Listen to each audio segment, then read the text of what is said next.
Hi, everyone. I'm Rejoice on Umatta Consulting Podcast. If today's your first time listening to us, please make sure you subscribe, follow us on all of our channels, especially Spotify. Also, today we have the special privilege of speaking with Karen. Karen is the executive career transition coach and also the founder of Worthy Career Paths. I would love for her to introduce herself as she sees fit and we'll dive right into the questions. Karen, the mic is yours, please. Hi, Rejoice. Thank you so much for having me here. I'm excited to have this conversation today. For those who have not met me, my name's Karen Worthy. I am the founder and executive coach at Worthy Career Paths, and we help executives land their next role with resume help, LinkedIn help, networking help, salary negotiation help, you name it. But I'm excited today to talk to you about some of the career path stuff that I've gone through, as well as how maybe we can give some tips for job seekers as well. Awesome. Awesome. Thank you so much for that great introduction. And we're going to dive right into the question. So, Karen, Sounds good. your journey started in mechanical engineering and took you through different giants like Procter and Gamble and Amazon. What did your early vision of your career vision look like when you first Yeah. started, and how has it evolved over the years? Oh, that's such a great question. I actually did a post on LinkedIn recently about this that got a lot of comments because when I first graduated college, I was a mechanical engineer.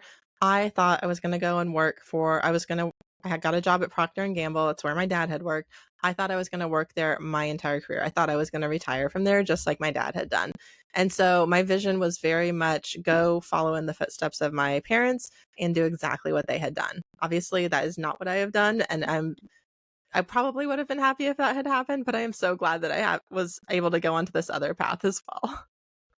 Gotcha, gotcha. Your story sounds very interesting to a ton of people who are sort of in the same category where you follow the footsteps of your parents, even to the same company that they work Mhm. for, but then maybe you have a different path. I guess Yes. I want you to tell us a little more or help us understand, was there a defining moment when you realized your career path needed to shift towards more of a purpose-driven path? Yeah. That's a great question. So I spent most of my early career in large companies like P&G and Amazon, and I loved it. I absolutely loved what I was doing. I then moved into startups, and then one of the things that really helped me to shift, and I felt like I was doing good work there, but it wasn't my work. It wasn't as purpose fulfilled as I wanted it to be. And so I Mhm. took a couple of years back, I took a little bit of a sabbatical and focused on my kids, focused on figuring out what I wanted to do next. And unfortunately, for most folks around, that was the same time when in late 2022, early 23, when a lot of layoffs were happening, when a lot of people were losing their jobs. And because I had that skill set, I was helping friends get jobs. I was helping past coworkers get jobs. And I figured out that I really enjoyed it and that I was really good at it. And it really fulfilled a purpose that I had not realized that I had. And so I decided to start my own business, and I've been doing that very successfully for the last couple of years, but it's been such a joy, but also such a wild roller coaster ride. Right on. I agree with you. Starting a business, I think some people are like, it's not for me, it comes with Yes. hurdles and so forth. But you've successfully transitioned from industries, from aerospace to e-commerce, as you mentioned, Yep. then to startups or in a particularly owning your own business. What personal values helped you Yeah. sort of guide you to pivot through these areas? Oh, great question. There's a couple different things, but I think for me, a lot of my pivots have actually been driven by being open to what the opportunities are that surround me. So Mhm. wherever I am, I try to do a really good job at where I am, and usually that will get me tapped on the shoulder to go do the next thing or to go do something else. I also think I have some of a generalist skill set in terms of I can be very good and go deep on certain technical things, but I also am able to do things that cross boundaries. So things like facilitation, things like coaching and mentoring, things like diving into data. I'm able to tackle. So probably one of the skill sets that's helped me to pivot so many different times has been I'm not scared of saying I'm not scared of saying yes. I am able to jump in, even if I don't know what the full solution is, and figure it out as I go. I think somebody aptly explained it. They're like, Karen, you just jump off the cliff and then build your parachute while you're falling. And I was like, yeah, that's probably accurate. Like, it always gets built. It gets built in time. But Right. I am not one to sit and plan for months and months and months. I am one to jump in and figure it out as I go. And that has helped a lot because if I did sit around and think, to be really honest, if I did sit around and think about what it was I was about to jump into, I might not have jumped into it, but I'm so glad I did. That is so true. You take the leap of faith and, you Yeah, build blocks. And I think that's an amazing story to share because everyone sort of internalize decisions a little bit differently. You just jump in definitely. and it's going to work out for you. Uh, Yes. what did you learn about leadership and adaptability while building Mm. teams at a startup where you literally had to help build um, without a desk? Yeah, like my first day at my first startup, my boss, who I absolutely love to death, like he was like, "So you don't have a desk for you? The computer's still in a box. Like, can you build your desk?" And I was like, "Okay, yeah, sure." So like part of the skills to really help with leadership and adaptability is literally do what needs to be done, and there's never this attitude of that's not my job or that's somebody else's job. It's a very much there were minutes where I was like a lot of people talk about balancing strategic and execution, especially like a lot of my clients in the job search community and the one-on-one coaching I'm doing, they are typically at the more executive level or more senior levels. And so they've gone through the ranks, they've done the execution side, they feel like they're ready for the strategy side. But there's a lot of balancing of strategy and execution. And at a lot of these companies, one of the best skills that I had was I was able to be 50,000 foot strategy level 1 minute and literally 2 minutes later be rolling up my sleeves and helping at the like 1 centimeter level and then Mm, bounce back and forth very seamlessly. nice, nice. I guess why did you take that approach?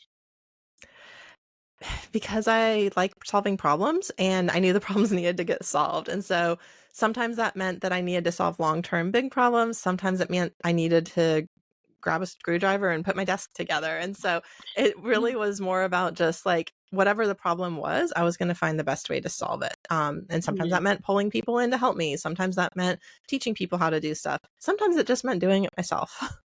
That is true. Very true. Very Yeah. true. Now, I want us to shift gears a little bit. What Yeah. inspired you to start Worthy Career Paths? And was there a personal or professional turning point that sort of pushed you to focus on helping people navigate career transitions? Oh, such a great question. During my sabbatical, while I was helping these folks find their jobs, it was one of those things where I knew that I like when I was working at large companies, I had big projects. I felt like I made big differences, but I also felt like I was one of many, many employees. And so if I chose to go do something different, they rightfully would be able to replace me fairly quickly and still get very similar results. And Right. so when I was doing when I started my own business, part of what really drove me towards that was seeing the impact I had on a one individual particular person's career journey, on their life. A lot of my clients, like I know their dogs' names. We talk about what we're doing on the weekend. We like I am there for them as they go through what is a very difficult time in your career. And that stems over into my community too. Like it's very much a nurturing, safe place for folks where they can come and get the support that they need in a very non-judgmental way. And so it's been so much fun building out this business. Gotcha, gotcha. Absolutely. Especially, in times of change, people are always looking Yeah. for someone to lean on and sort of someone Yeah. who's also had that similar experience. So they can Yeah. say, I remember being here and there. How do you define worthy career paths in your own Mhm. words? And how do you help others discover theirs? Yeah, it's a very personal concept. Like, what makes a good career path, what decision? There's a lot of people out there right now. There's a lot of executives out there right now trying to decide, do I stay full-time in the corporate world, in the private sector? Do I go start my own consulting or do fractional work? Do I start my own business?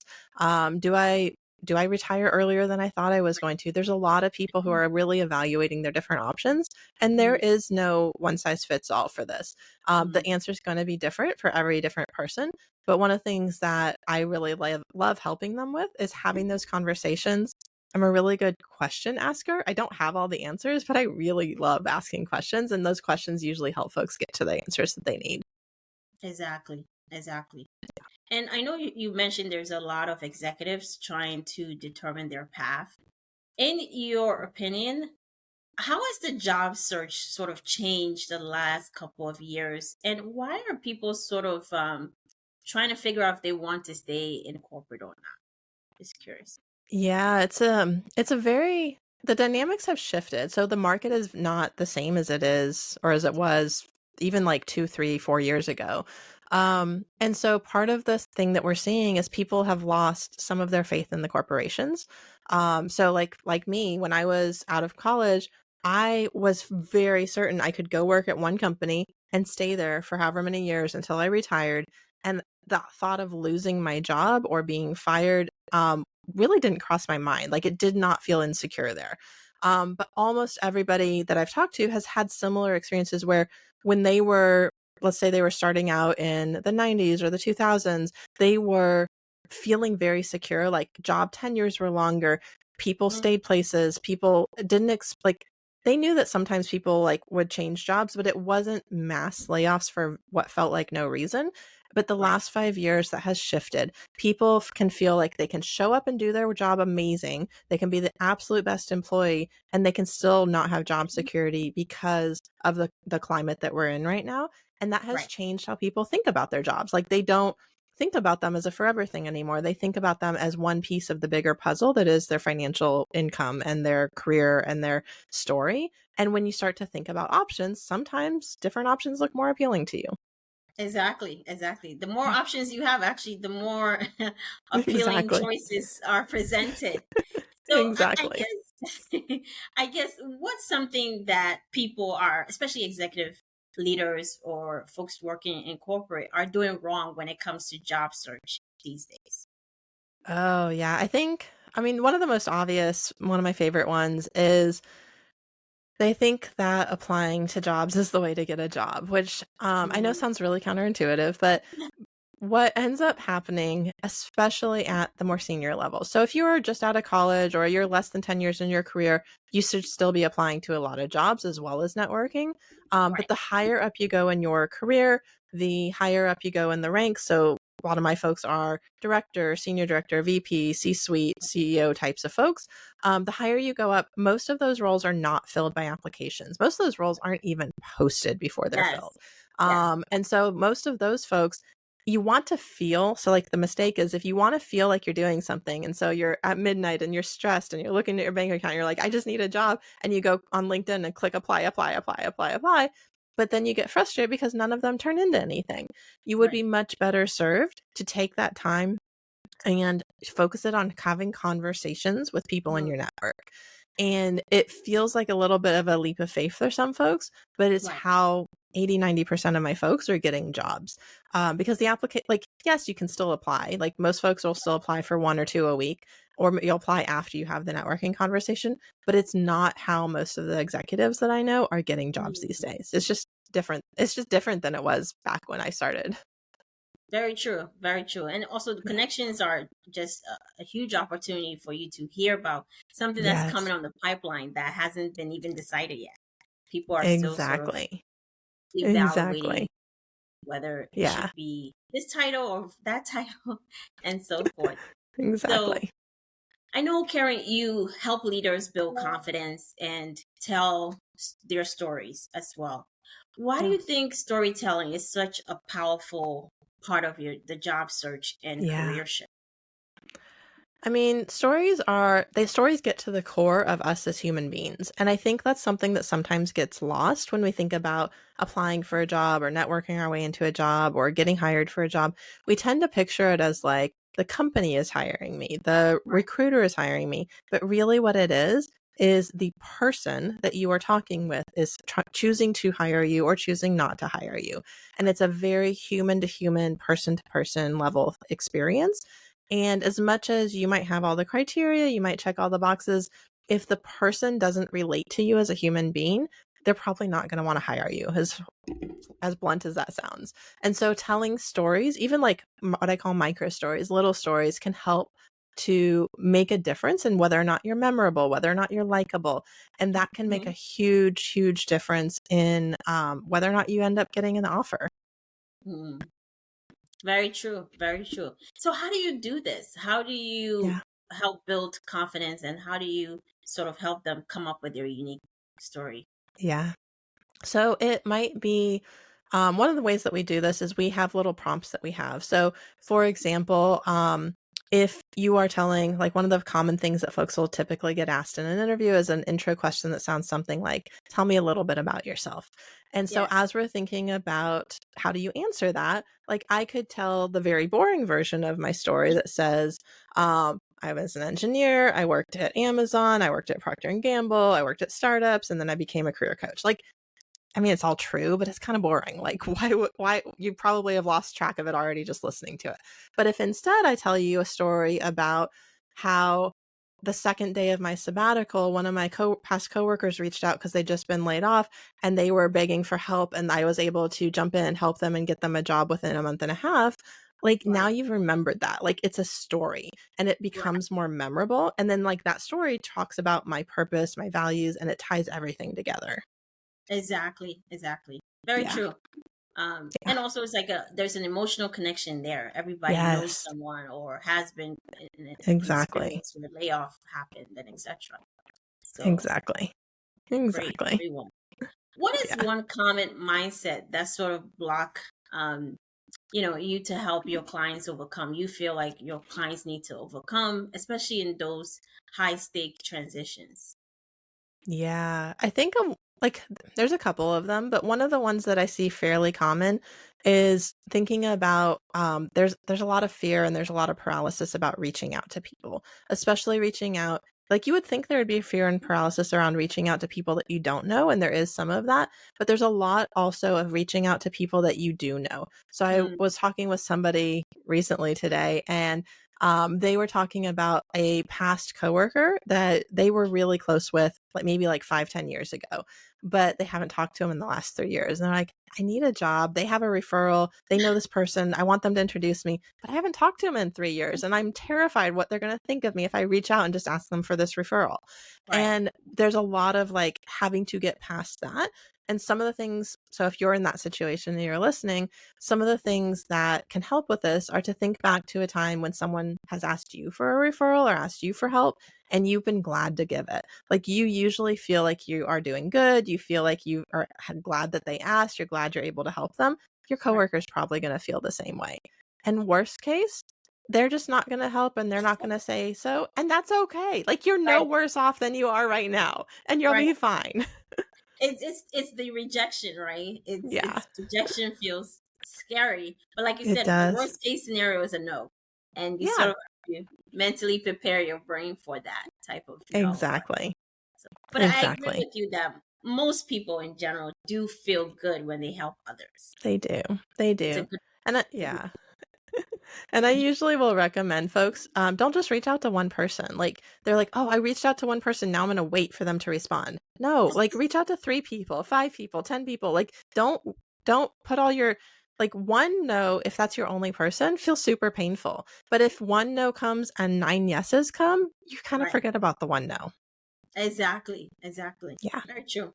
So, Karen, Yeah. for anyone listening who is in a scary, uncertain moment of transition, what is the first step you would tell them to take? So yeah, that's a great question. The first thing I would tell them to do is to find people that are that can go through on this journey with them. So every time you're about to do something new, something a little bit scary, something a little bit unknown, whether it's you want to learn a new skill, you want to learn a new technology, you just get promoted, you're working in a new industry, you're going through a job search and you haven't been through in a while, whatever it is, when you're doing something new and a little bit scary, it's this translates into our personal lives too. Like, if we want Right. to go get fit or get Right. healthier or read more books or whatever it is, the best thing for you to do is to go find other people who are on the same journey and do it with them.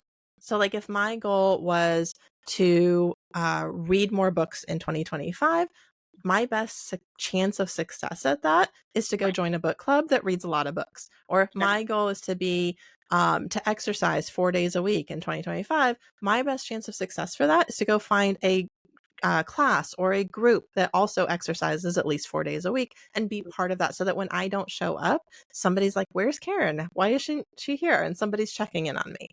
So same thing for the job search. Go find people to be on the journey with. I have a community that offers this at Worthy Career Paths, but I know there's a lot of other free options out there as well. So if somebody is not sure which community is the right version for them, have them reach out to me and I can just point them to the right version depending on what their needs are. Absolutely, absolutely. How do someone determine which community will be the right fit for them? Because, like you mentioned, there's Yeah. many, career path coach, executives, coaching Yep. styles, one-on-one group coaching.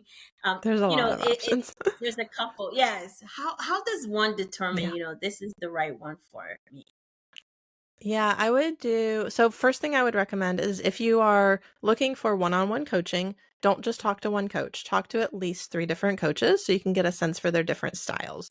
Some coaches are very focused on helping you to, and I partner with a lot of these coaches. They're amazing people. They're very focused on helping you to figure out what type of role you want, what do you want to be when you grow up, those types of things. Other coaches are very hands-on, practical, and tactical, like myself, where like Right. I probably am not the best person to figure out what you want to be when you grow up, but I am the absolute great person to figure out, like, when you're writing your resume or preparing for an interview, say this word, not that word type of thing, or put this in there, or format it this way. And like, those are really things that I thrive in, but that doesn't work for everybody.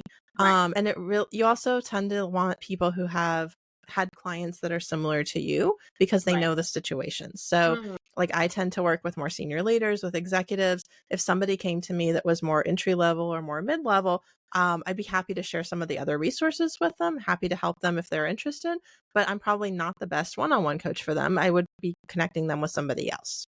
great points. Great points. I actually really like what you said about pairing yourself with an organization or a coach who may have similar types of people that are in your industry. That resonates really well with me because I feel like Yeah. um, in the world of trying to learn from others, you don't want to learn something that goes against what you're doing. Exactly. Exactly. you know, Exactly. Yeah. it's counterintuitive. You're not going to be productive. You want to be around Yeah. like-minded people who are sort of striving for Yeah.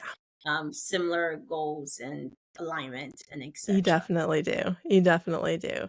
And it doesn't even have to be just industry, but it needs to be similar enough. So like, I have some folks, like I work with a lot of folks that are in marketing and sales, but I also have folks that are in operations and finance, across different industries. And like, sometimes those are the best because you get introductions to people that might not be in your, Mm, like, you're not competing with each other, but you're similar enough you're able to help each other. But like, if someone was to come to me and say, I want to run a nonprofit in Australia, I'm not your person for it because I know nothing about that market. But if you're yeah, like, I want a job in corporate or startup in America, I can right. help at an executive level role, like, I'm your person for that. So it really Ex- depends. exactly. Great points, Yeah. Karen. Appreciate you. Thank you so much for being on our show. Any Yeah. final words for our audience, or where can people find you if they're Oh, yeah. interested in learning more about your group, your coaching Yep. initiatives, and etc.? So thank you so much for having me here. If they want to find me, they can visit my website, www.worthycareerpaths with an S at the end.com, or you can find me on LinkedIn at Karen Worthy. And feel free to just reach out and message me on LinkedIn and say you heard about me on this podcast. I would love to hear that. And then there's all sorts of information about, and there's free resources on my website to help you get started in your job search. So that would be a good thing to check out as well. Amazing. Thank you so much. Again, Yeah. thanks for being on our show. We appreciate you.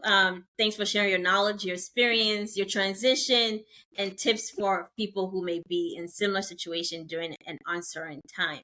For folks who are listening, thank you so much for tuning in, watching, or listening to us. If you have not subscribed, please make sure you subscribe to all of our channels, specifically YouTube and also Spotify. Um, that is all for today. Thank you, Karen. Thank you. Bye. Bye.